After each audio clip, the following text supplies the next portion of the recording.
morning, I was, I'm still kind of new at this thing, and I noticed that in my speaking before concerning signs or conditions or what I may suffer with from BPD, from being in the DBT group, I found that we all that was in that class, we had so many similarities of the side effects or conditions that came with it. And one of the things I find myself saying to myself, I even wrote a poem about who am I or where do I belong. So when I decided to look up self-identity, people, some may color their hair, they do anything to try to make themselves feel like they have self-worth. I ask myself, who am I? What do I believe in? What is my place in this world? If anybody has asked themselves this question, you're not alone. Yes, normal people, as they would say in society, feel that same way. But with borderline personality disorder, we often have a very profound lack of sense of self. And some will think, what do that mean? We can't never seem to do anything right. We would try to do whatever to please those that are around us, just to keep them around. But we don't know who we are.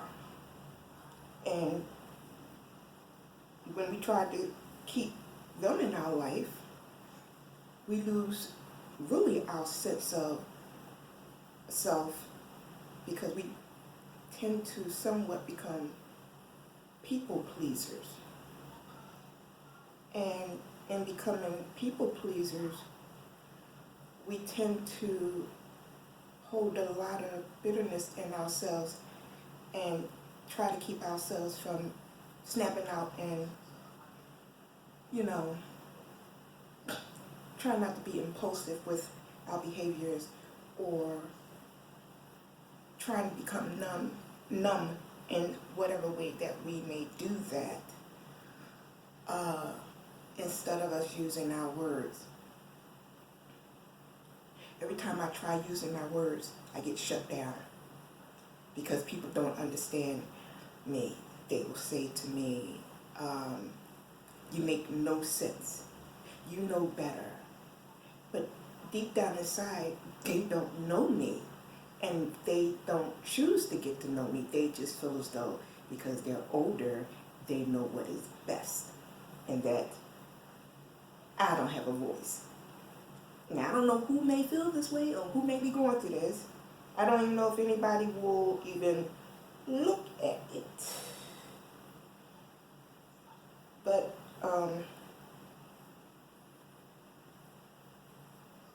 lot of people don't really do a lot of research on self-identity or self-image in BPD, because a lot of people, when talking to your therapist or when dealing with your family, it's something that you keep hush-hush because you don't want people to think that you have a low self-esteem or a low sense of wealth, so you cover it up. And most doctors don't even really know, or therapists or psychologists don't really know that a lot of their patients suffer with this. We cover it up. Some of us actually try to express it, but then who's really listening?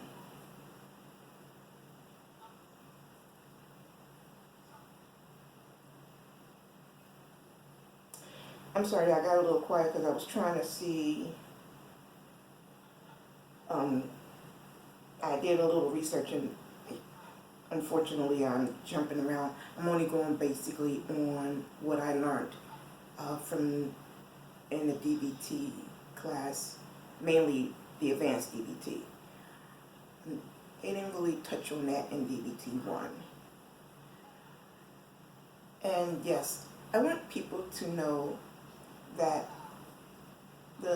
even though she's not young, but I call everybody young, Marsha Linham, PhD, who wrote the book on DBT therapy skills and how people use that book to help us.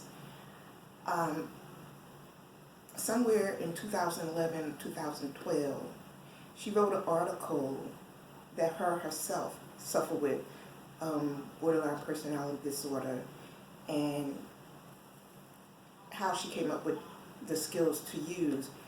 I didn't really elaborate too much on that by reading up on it, but it was interesting to know that she herself suffered with it. And even in her later years, she also stated that she still struggles with thoughts of wanting to run her car off a bridge, wanting to die. So the thoughts never go away. Well, that's one individual.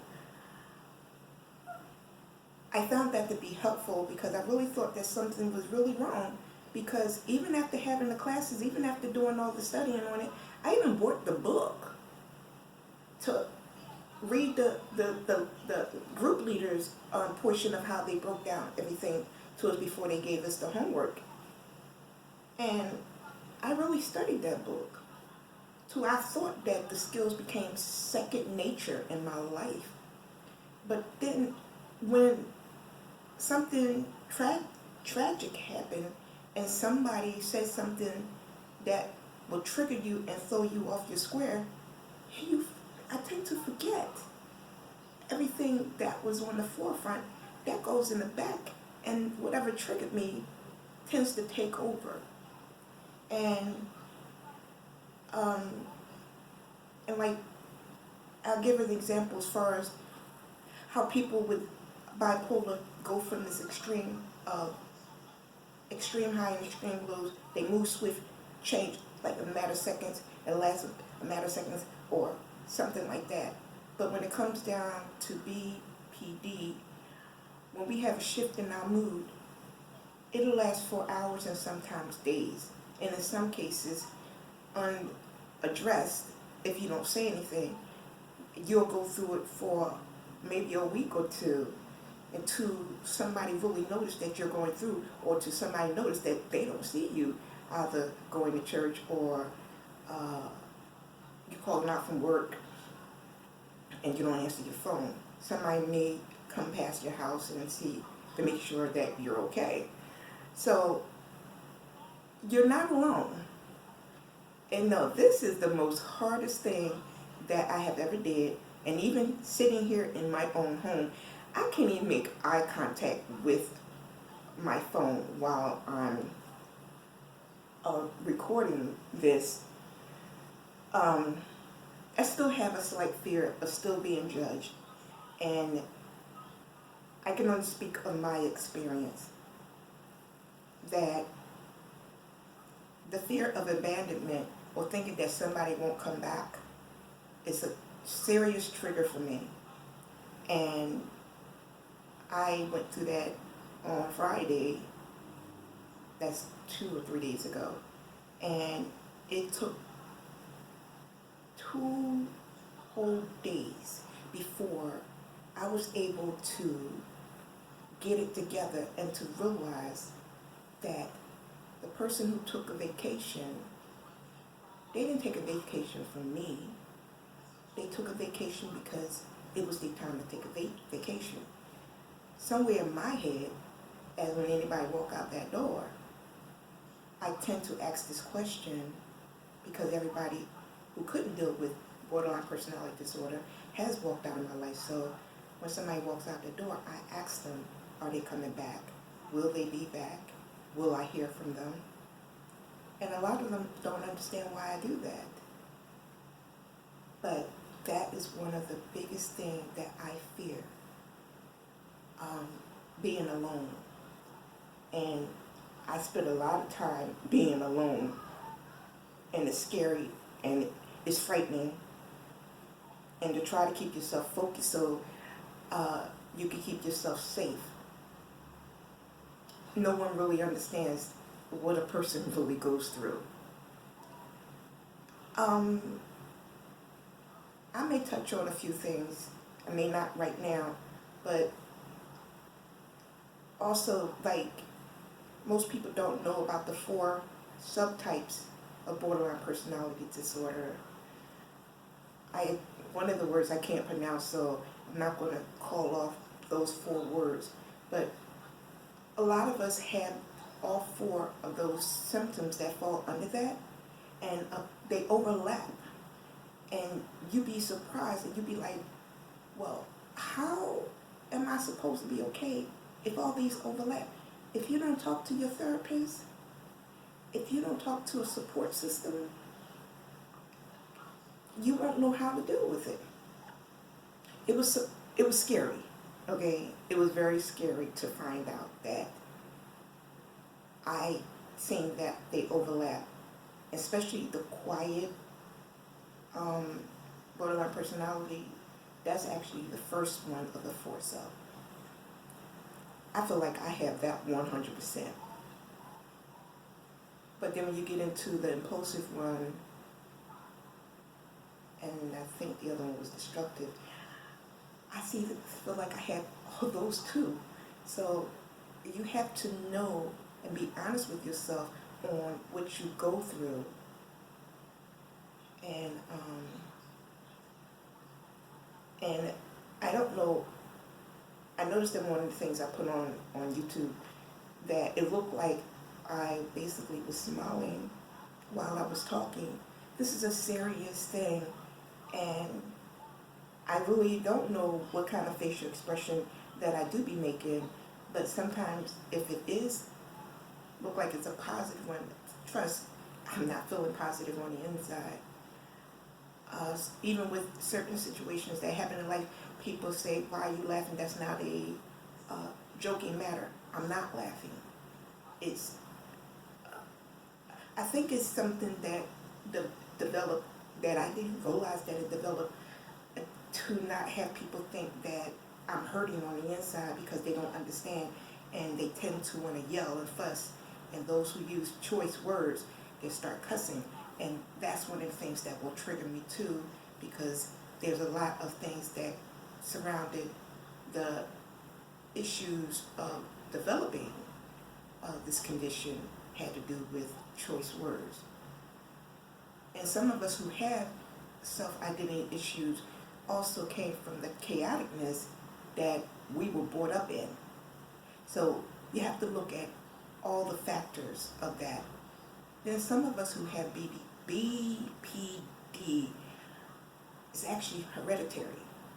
So you need to search and find out who you really are, and was it passed down? Did you inherit it, or did you have a lot of childhood trauma, or in your teen years trauma that caused you to develop this in your early 20s, late 20s? It's just something to think about. Like I said, whether it goes on Facebook or YouTube, everything is not for everybody. I want myself to come back to where I'm supposed to be at. I'm a teacher by nature. I can't teach like I used to. I don't feel like I even know how to teach Bible study anymore, because I don't know who I am. So the part of me that I want to come out is laying dormant, because all the who am I and where do I fit in is prominent and at the forefront. So until I can locate who I am, it's like I had to step back from teaching, writing my poems. It's natural for me to just go into counseling others to help them that just comes natural because some of it comes from me talking about my own life experience to help somebody else. So, bye for now. And for anyone that may view it, I hope that there was something that you was able to relate to, and that whatever that was laying dormant, that you will let it come to the forefront, and that you will go to therapy and talk to your therapist about it. Or if you don't go to therapy, that you will consider going to therapy so that you can stop your self-harm and try to work towards having a life worth living. Even if that means if you have to find a DBT group and see how to go about getting into it, even if you don't want to go to therapy. I don't think that you have to do therapy in order to do that. So don't hold me to that. But it's very helpful, especially if you go with the intent to learn the skills and not worrying about people judging you, because everybody that's in the groups are just like us. They self-harm may be slightly different or majorly different, but we're all basically the same. And we can relate to each other. So a lot of us will exchange numbers and help coach each other throughout the week until the next DBT class. Okay, I could become long-winded, especially when bits and pieces come up and everything like that. Be blessed, and see you in the next go-around. Bye right now.